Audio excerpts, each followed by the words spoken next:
Morning दोस्तों। ये हमने पिछली कक्षा में उत्तर भारत की नदियों के बारे में अध्ययन किया। अब इस कक्षा में हम दक्षिण भारत की नदियों के बारे में चर्चा करेंगे। इनमें जो अंतर है उत्तर भारत की नदियाँ और दक्षिण भारत की नदियाँ, उसके बारे में हम एक क्लास पूरी ले चुके हैं। एक और जहाँ पर उत्तर भारत की नदियाँ 12 मासी होती है, वहीं दक्षिण भारत की नदियाँ जो है 12 मासी नहीं होती है। ये सिर्फ बरसात के मौसम में उसमें पानी रहता है और गर्मी और जाड़े के महीनों में उसमें पानी का अभाव रहता है।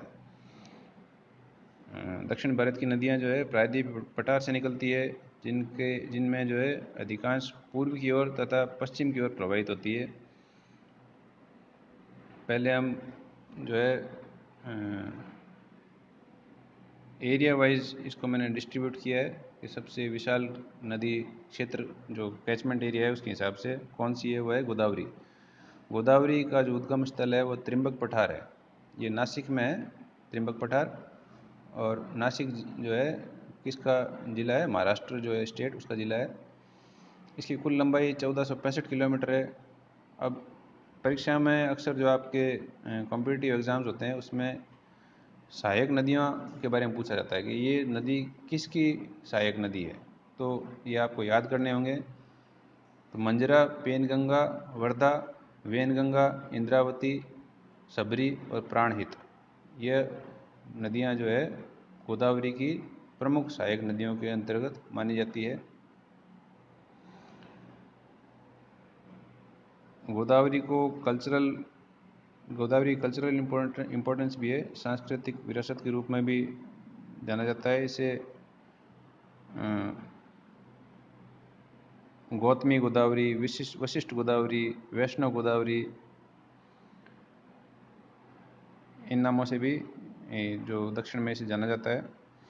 इसका गोदावरी का जल ग्रहण क्षेत्र जो है वो 3,13,000 वर्ग किलोमीटर है। इसके पश्चात जो दूसरा एरिया आता है वो आता है महानदी का। महानदी जो है 1.42 लाख वर्ग किलो नहीं सॉरी महानदी नहीं है, इसमें दूसरा जो आता है वो है कृष्णा रिवर है। कृष्णा रिवर का 2,51,230 वर्ग किलोमीटर इसका क्षेत्र है। तो कृष्णा नदी जो है वो महाबलेश्वर महाराष्ट्र में स्थित है, वहाँ से इसका उद्गम स्थल है। इसकी कुल लंबाई 1401 किलोमीटर है। इसकी प्रमुख सहायक नदियाँ कोयना, घाटप्रभा, मालप्रभा, भीम, तुंगभद्रा, मूसी और मोनेरू, ये इसकी प्रमुख सहायक नदियाँ हैं। इसके पश्चात नर्मदा नदी आती है। नर्मदा नदी 1312 किलोमीटर लंबी है। इसका उद्गम स्थल अमरकंटक पठार है। अमरकंटक पठार से मैंने पहले ही बताया था, जो हमने ड्रेनेज पैटर्न पढ़ा था, तो अमरकंटक पठार से कई सारी नदियाँ होकर निकलती है। तो ये रेडियल ड्रेनेज पैटर्न इसमें देखने को मिलता है। तो अमरकंटक से निकलने वाली जो प्रमुख नदी वह है नर्मदा। इसकी सहायक नदियाँ हिरण, ओरसांग, बरना, कोलार, बुरहनार, तवा और कुंडी, ये इसकी प्रमुख सहायक नदियाँ हैं। महानदी इसके पश्चात आती है। महानदी को उड़ीसा का शोक भी कहा जाता है, क्योंकि ये अक्सर छत्तीसगढ़ में अधिक वर्षा के कारण इस बार भी 2020 में भी छत्तीसगढ़ में अचानक से तीव्र वर्षा हुई, जिस कारण से उड़ीसा का क्षेत्र जो है, क्योंकि इसका प्रवाह का क्षेत्र जो है मुख्यतः उड़ीसा ही पड़ता है, तो पीछे जब बरसात होगी तो प्रमुख नदी में ज़्यादा पानी आएगा और अचानक से इसमें बाढ़ आ जाती है, इसलिए इसे उड़ीसा का शोक कहा जाता है। ये रायपुर ज़िला है, उस पर एक दंडकारण्य प्लेट्यू है। दंडकारण्य प्लेट्यू से इसका उद्गम स्थल माना जाता है। 851 किलोमीटर कुल लंबी है। इब मांड, हसदो, सेवनाथ, ओंग, जोंक और तेल, ये अजीब से नाम हमें सुनने को मिलते हैं, लेकिन ये याद रखने पड़ेंगे। ये इसकी प्रमुख सहायक नदियाँ हैं। कावेरी इसके पश्चात आती है। कावेरी नदी जो है वह इसको दक्षिण भारत की गंगा भी कहते हैं। कावेरी नदी को दक्षिण भारत की गंगा भी कहते हैं। सांस्कृतिक रूप से यह पूजनीय नदी है और इसका उद्गम स्थल है ब्रह्मगिरी पर्वत। ये कर्नाटक में एक पर्वत है जो पश्चिमी घाट का एक भाग है। तो वहाँ पर एक ताल बना हुआ है, ताल कावेरी, इसे ताल कावेरी नाम से ही जानते हैं, और ताल कावेरी ही कावेरी का उद्गम स्थल माना जाता है। ब्रह्मगिरी पर्वत में है ये, जो कि कर्नाटक में स्थित है। हिरांगी, हेमवती, शिमसा, भवानी, कबानी और अमरावती इसकी प्रमुख सहायक नदियाँ हैं। कुल लंबाई इसकी 800 किलोमीटर है।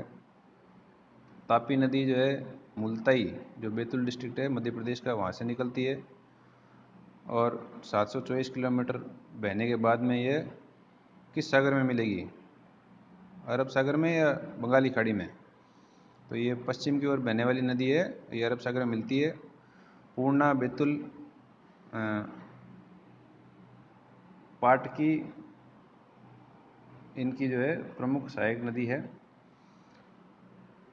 तो तुम्हें ये 6 जो प्रमुख नदियाँ हैं इसके बारे में हमने बताया। इसके अलावा तुम्हें डिटेल से पढ़ना है सुवर्णरेखा नदी को, वैतरणी नदी को, ब्राह्मणी नदी को, पेन्नार नदी को, शारावती को, पेरियार को, वैगई को, साबरमती को और माही को।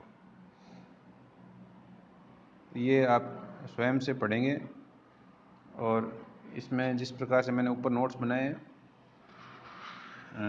उसी तरीके से तुम्हें इस पर नोट्स भी बनाने हैं।